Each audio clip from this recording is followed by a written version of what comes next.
Hi Gemini! Welcome po sa ating channel. At ito ang yung weekly gabay tarot reading for September 23 to 29, 2024 para po sa inyong career and money.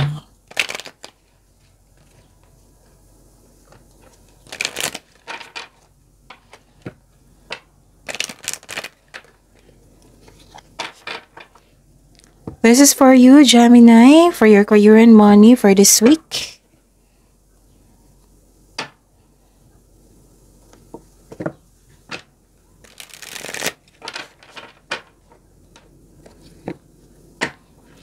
Maraming salamat po sa inyong patuloy na suporta at maraming salamat din po sa mga hindi nag-skip ng ads. Gamitin ang reading na ito bilang gabay lamang sa mga hindi pa nag-subscribe. Subscribe na po kayo at click bell notification para malaman nyo na may bago tayong video. Para sa mga gusto magpa-reading po, may lumabas dyan sa screen nyo ngayon. Panoorin nyo po at sundin ang instruction.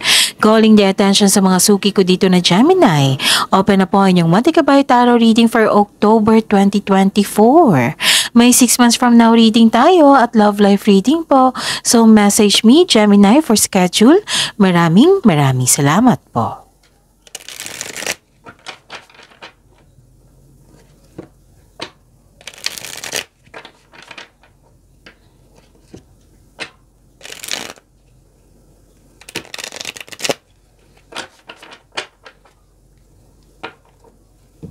Para po ito sa inyo, Gemini, for your career and money, September 23 to 29, 2024.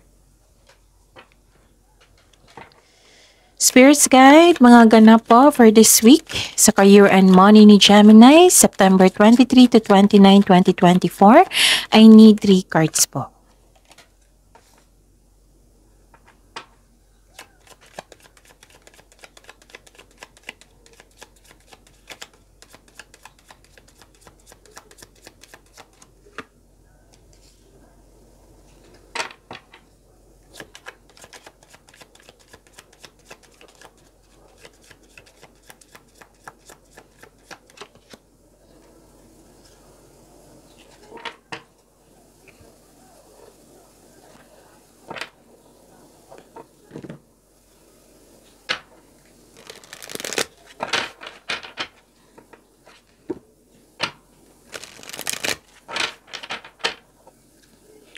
Spirits Guide, message po sa career and money ni Gemini. Ngayong week na ito, September 23 to 29, 2024, I need 2 cards po.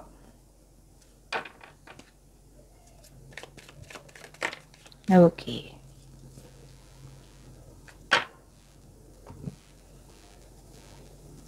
Gemini, this is your career and money for this week. Okay.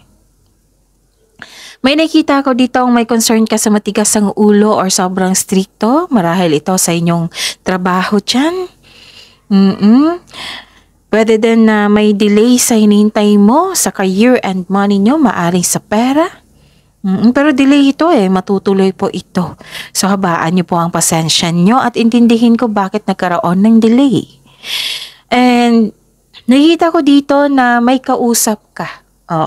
Kausap mo siya, yung natutuwa ka kasi nag-usap kayo. Pwede din na kakasimula mo lang sa trabaho, pwedeng na-hired ka as katiwala, pwedeng nag-uusap kayo kasi mag-travel kayo. Nakikita ko kasi dito na natutuwa ka sa kausap mo kasi nagbigay siya ng loyalty, support sa inyo. Pwedeng may bago kang gamit ngayon na napamper po kayo. Nakita ko rin dito na pwedeng may bago kayong kasamahan, bagong kaibigan. Yan.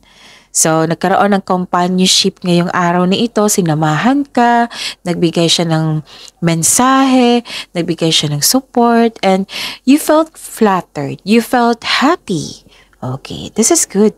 Nakita ko rin dito na pwedeng plano ito sa pag-travel. Pwedeng may ganap talaga na travel. Okay?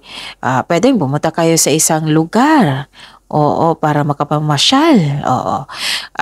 Pwede din na travel ito na magkaroon ng adventure. Pwedeng travel na para magbakasyon, umuwi.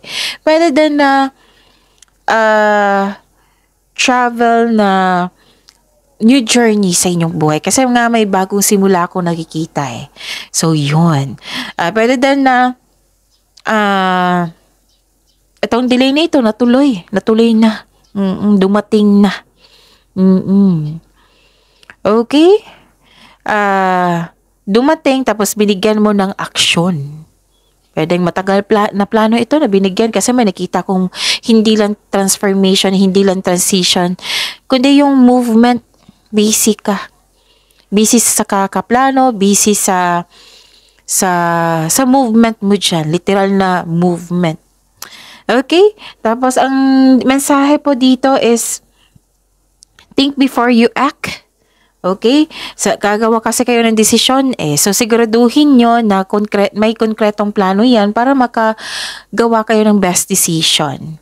You're making choices, best choices, make best plan para makagawa kayo ng best decision. Okay? So, mag-ingat po sa week na ito. Kung gagawa kayo ng desisyon, siguraduhin na karapat-dapat ba, siguraduhin konkretong plano yan, ganon. Para walang sisi. So, think before you act. Pwede din itong mag-ingat kayo sa pagsasalita nyo. Okay? Kasi si Gemini is very prangka, baka yung kausap mo is very sensitive, di ba? So, yun. Mag-ingat lang po sa communication. Wala naman kayong may maganda kayong intensyon pero yung kausap mo ang may problema. Kasi may maaring maging sensitive po ito.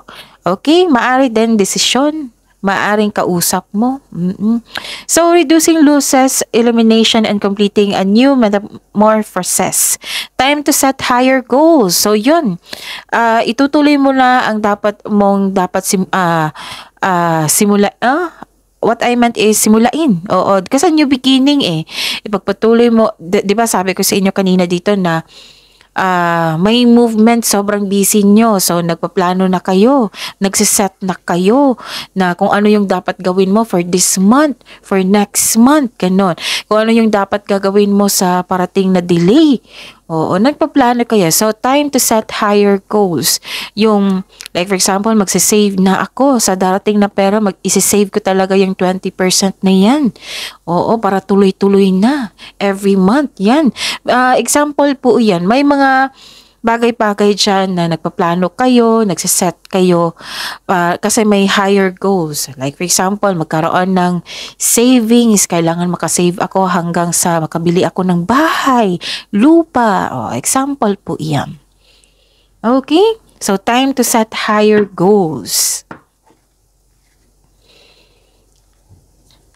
Spirit Guide, ano po yung energy ni Gemini sa career and money nila ngayong week na ito, September 23 to 29, 2024.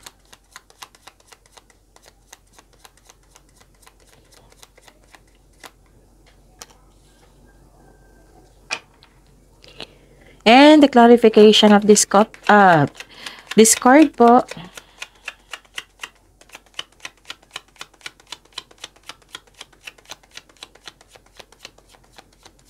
Gemini.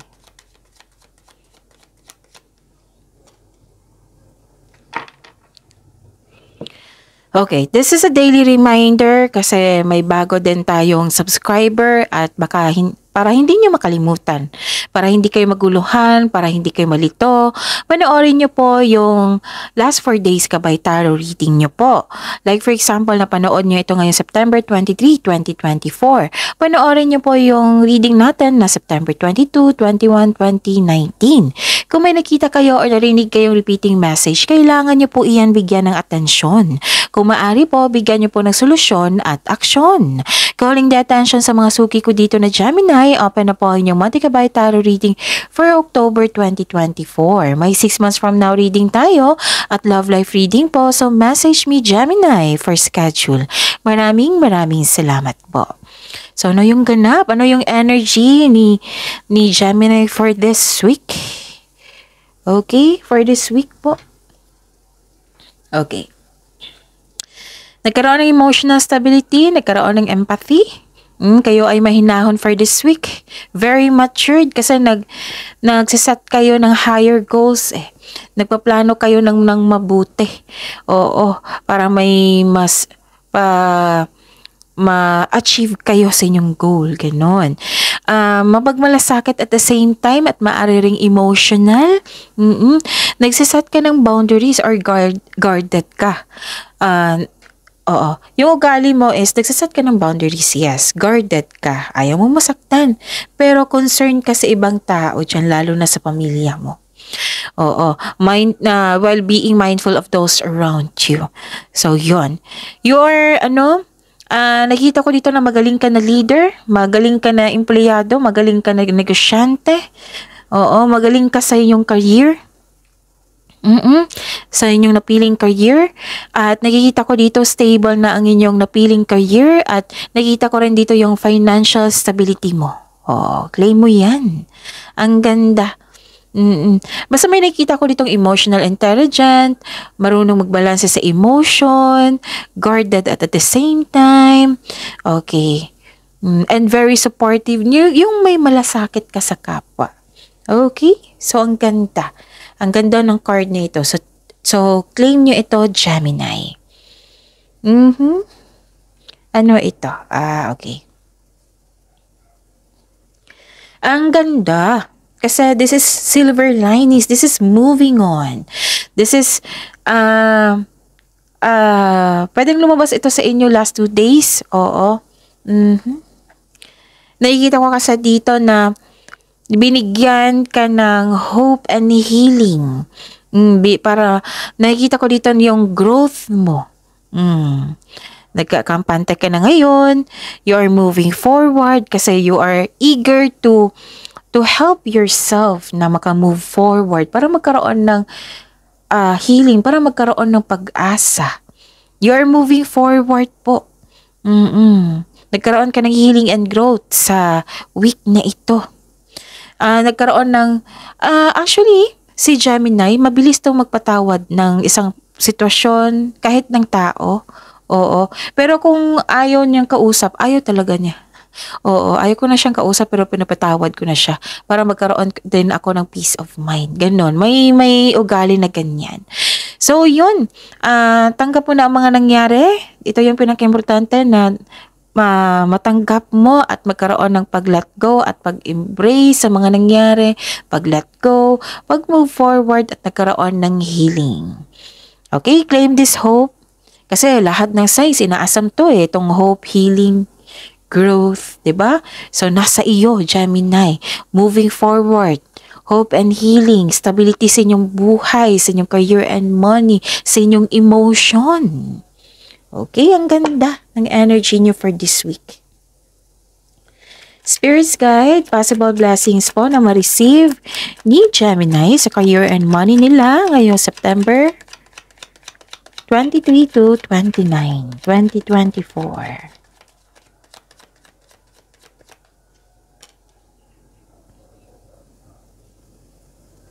Okay, saglit lang po. Okay. The clarification of this card po.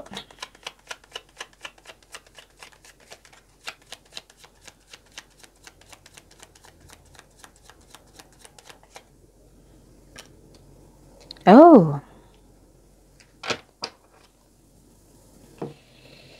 Okay. So this is blessings. Possible blessings na ma-receive ni Gemini for this week sa career and money nyo. Puro major. Nakita ko dito na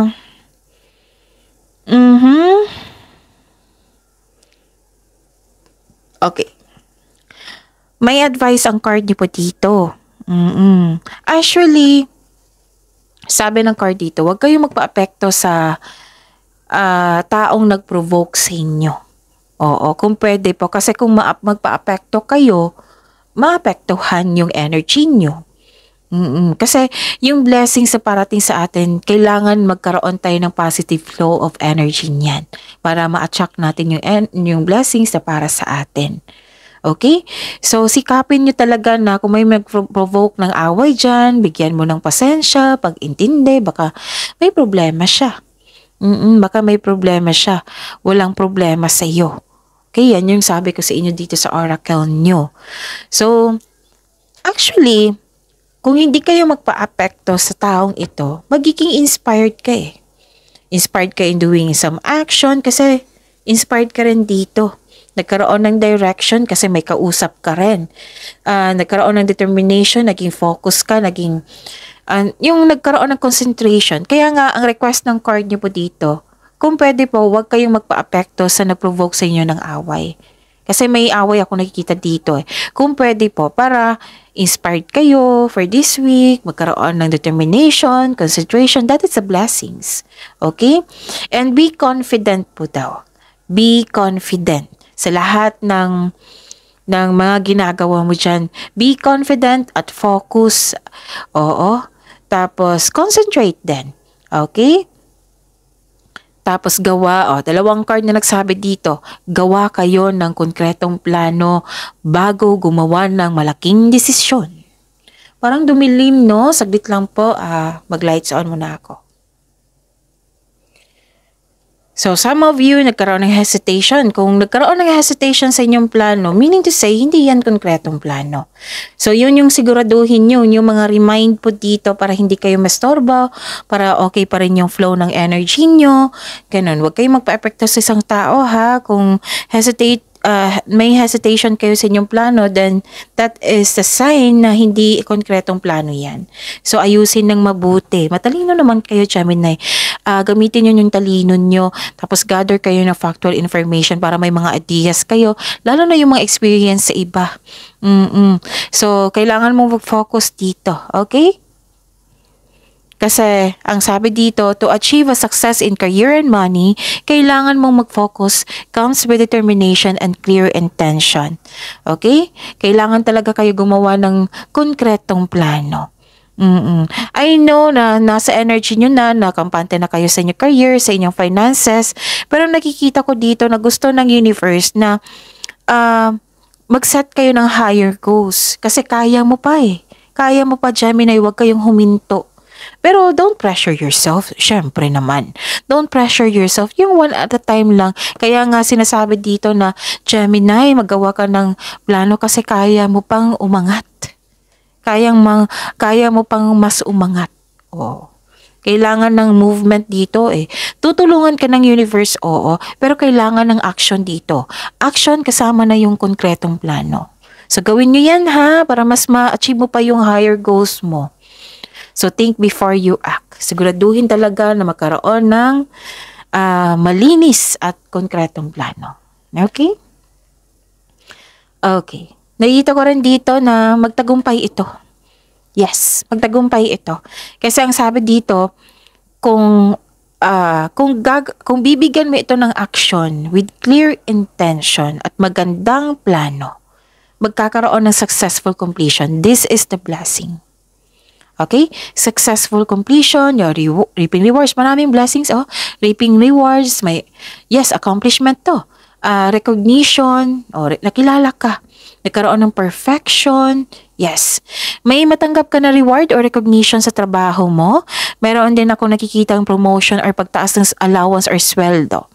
Oo. Itong pagpaplano na ito, magbibigay yan ng pagtaas ng allowance, sweldo, nakilala ka sa inyong galing at talino dyan sa career and money mo, ganon. Nakilala ka dito eh. Ito yung blessings na ibibigay sa inyo, kaya pagbutihin nyo talaga sa paggawa ng plano. Okay? Pwede din na may natapos na proyekto kasi may nakita kong tagumpay dito sa natapos. Oo. Pwedeng ganon. Very responsible ka.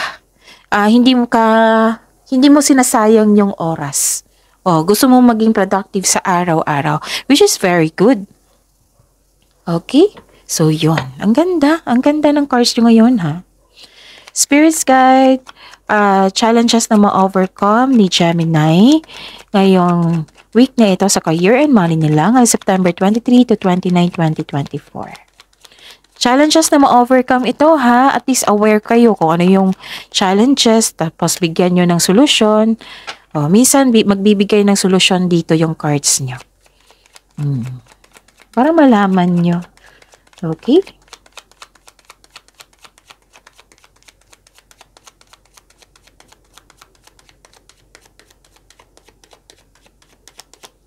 Okay. Maraming salamat po sa patuloy na tiwala suporta sa ating channel. At maraming salamat din po sa mga hindi nag-skip ng ads. May lumabas dyan sa screen nyo ngayon, panoorin nyo po. Kung gusto nyo po iyan, then follow instruction. Okay, this is releasing, nagkaroon ng freedom. Nasa proseso ka ng pagpalaya sa iyong sarili mula sa restriction, di ba? May nasabi ako dito na matigas ang ulo or sobrang stricto. Oo, you're making way, you're taking in action para magkaroon ka ng freedom. You're fighting for what is right. And okay, kung may di ba may dumating na opportunity na kailangan yung bigyan ng konkretong plano? May sinabi dito na huwag niyong ipagpaliban, huwag niyong i-postpone. Kasi ito yung makatulong, itong opportunity na ito, pagyamanin nyo, kasi ito yung makatulong sa inyo para mas maging maunlad po kayo, Gemini. So yun ha, may idea na kayo. Yun, you are fighting for what is right. Pinaglaban mo talaga yung tama para magkaroon ng freedom. Okay? Yun. Ano pa? Nakita ko rin dito na may unfair treatment. Maging ready kayo sa unfair treatment, bias, false accusation. Kasi may mag-provoke sa inyo ng away, di ba? Na ang sabi ng cards nyo dito, hanggat maaari hindi kayo magpa-apekto, wag niyong tanggapin yung energy na yan. Kasi negativity yan. Ang i-focus nyo yung parating sa inyo na blessings na kailangan nyong bigyan ng aksyon. Right? So, yun. At least alam nyo na ilang cards na nagsabi dito na may mag-provoke talaga sa inyo na ganyan. Okay? Pagbalanse sa oras po. Pagbalanse sa money. Yan yung sabi dito. So, this card asks you to find your voice and stay strong to your values. Basta panatilihin mo maging totoo sa inyong sarili at sa kapwa. With the right values, rewards comes. Okay? So, ang ganda ng cards nyo for this week sa career and money nyo. Claim nyo yung blessings sa parating sa inyo. Okay? Positivity. Focus tayo niyan. Positive affirmation. I am loved. I am blessed. I am healthy and so on. See you tomorrow, Gemini. Please like, subscribe, and click the button for notification para updated po kayo sa daily tarot reading natin. Maraming salamat po.